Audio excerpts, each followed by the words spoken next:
তো আজ বানিয়ে ফেলেছি চিকেনের একটা একদম অন্যরকম একটা রান্না, একদম ডিফারেন্ট একটু রান্না। তো এর মধ্যে কিন্তু পেঁয়াজ একদম নেই। কিভাবে রান্নাটা করলাম তার জন্য কিন্তু ভিডিওটা এন্ড অবধি অবশ্যই দেখতে হবে। আর ভালো লাগলে লাইক শেয়ার সাবস্ক্রাইব অবশ্যই করতে হবে। So friends, welcome to my channel.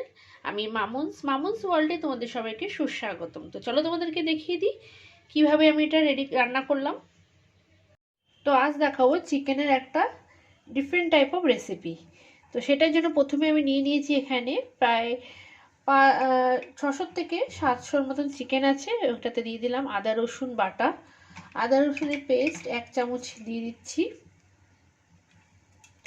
দিচ্ছি পাতি লেবু,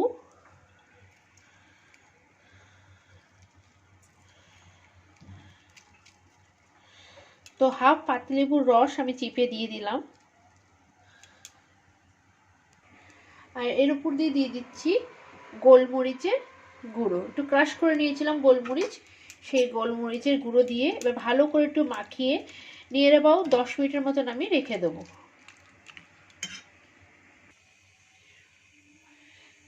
সো নিয়ার অ্যাবাউট 10 মিনিটস হয়ে গেছে।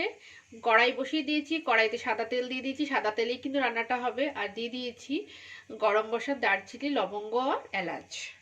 তো ফোড়নে দারচিনি লবঙ্গ এলাচ দিয়ে দিয়েছি। তার সাথেই আমি দিয়ে দেবো হচ্ছে আমি কিছুটা রসুন, ঠিক এইভাবে লম্বা লম্বা করে কেটে রেখেছিলাম, এইভাবে স্লাইসটা করে নিয়েছিলাম, কুচিয়ে রেখেছিলাম রসুনগুলোকে, ঠিক এইভাবে দেখতেই পাচ্ছ লম্বা লম্বা করে। আর ঠিক তার সাথে আমি কিছুটা আদাকেও কিন্তু আমি এইভাবেই স্লাইস করে রেখেছিলাম, ঠিক রসুনের মতন আদাগুলোকেও ঠিক ওইভাবে লম্বা লম্বা করে একদম স্লাইস করে রেখেছিলাম। এবার আদা রসুনটাকে সামান্য একটু ফ্রাই করে নেব।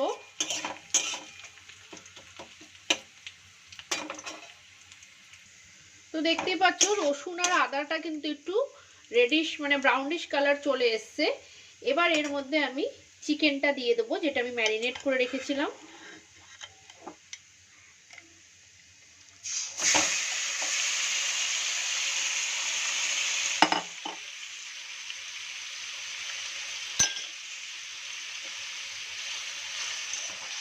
এই রান্নার মধ্যে কিন্তু পেঁয়াজ একদম লাগে না।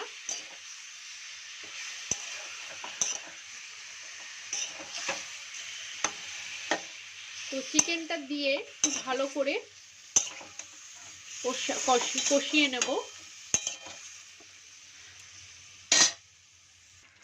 তো আদা রসুন দিয়ে কিন্তু এটাকে ভালো করে কষিয়ে নেবো। যতক্ষণ এটা কষছে ততক্ষণ কিন্তু আমি আরেকটা মশলা বানিয়ে নিচ্ছি। কি মশলা, কি পেস্ট, ওটা চলো দেখাচ্ছি।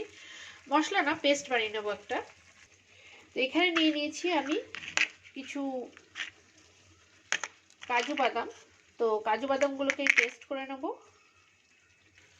তো জলটা অনেকটা টেনে নিয়েছে আদা রসুন দেওয়ার পরে, আদা রসুন পেস্ট দেওয়ার পরে। এবার এর মধ্যে দিয়ে দিচ্ছি আমি জিরে গুঁড়ো, দিয়ে দেবো প্রায় 1 চামচের মতন জিরে গুঁড়ো, দিয়ে দিলাম স্বাদ মতন নুন,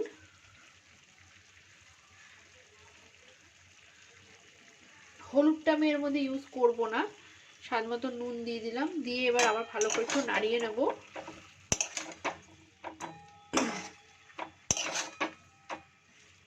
এই জিরে গুঁড়োটা দিয়ে আবার কিছুক্ষণ একটু কষিয়ে নেব।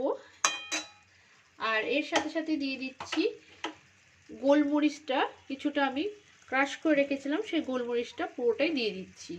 আচ্ছা, আদা রসুন যখন আমি পেস্ট করেছিলাম ওতে আমি 4টে লঙ্কাও পেস্ট করেছিলাম, কাঁচা লঙ্কা। এবার আবার ভালো করে এই মশলাগুলোর সাথে কষিয়ে নেব আরও 1 থেকে 2 মিনিটের মতন। এরই সাথে সাথে কিন্তু আমার কাজু বাদামের পেস্টটাও কিন্তু হয়ে গেছে। তো জিরে আদা রসুন গোলমরিচকে দিয়ে ভালো করে কষানো হয়ে গেছে। আর দেখো একটু জলও ছেড়ে যাচ্ছে। এবার কষানোর পরে এবার আমি দিয়ে দিচ্ছি বাদাম বাটাটা।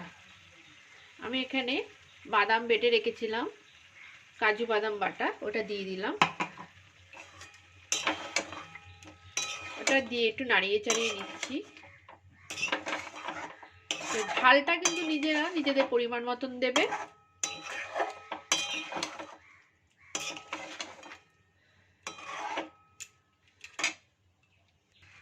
তো বাদামটা দিয়ে কিছুক্ষণ নাড়াচাড়া করে এবার দিয়ে দিচ্ছি পরিমাণ মতন জল। আমি মিক্সার বলেই কিছুটা জল নিয়ে নিয়েছি। এবার পরিমাণ মতন জল দিয়ে ঢাকা দিয়ে চিকেনটা একটু সেদ্ধ করে নেব। আর গ্রেভিটা একদম হালকা সামান্য একটু রাখবো।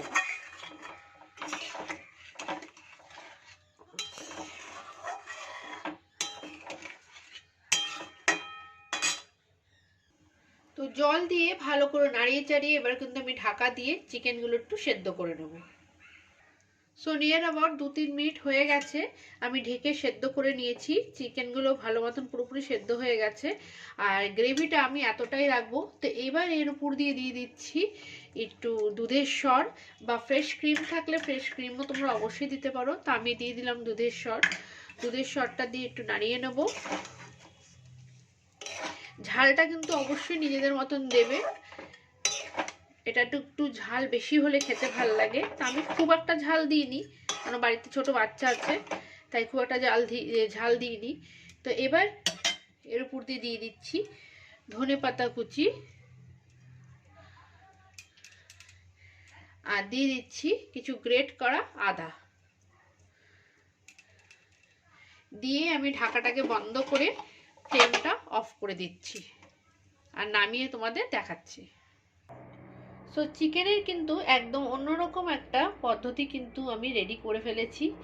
এটা একদম অন্যরকম টেস্ট খেতে। তো এটা প্লিজ ঘরে ট্রাই করে দেখো। এটাকে রুটি হোক বা পোলাও হোক বা ফ্রাইড রাইস হোক বা পরোটা দিয়ে খুবই ভালো লাগবে খেতে। তো আশা করি তোমাদের ভালো লেগেছে। ভালো লাগলে একটা লাইক অবশ্যই করো, আর সাবস্ক্রাইব চ্যানেলটাকে অবশ্যই করো। আবার আসবো একটা নতুন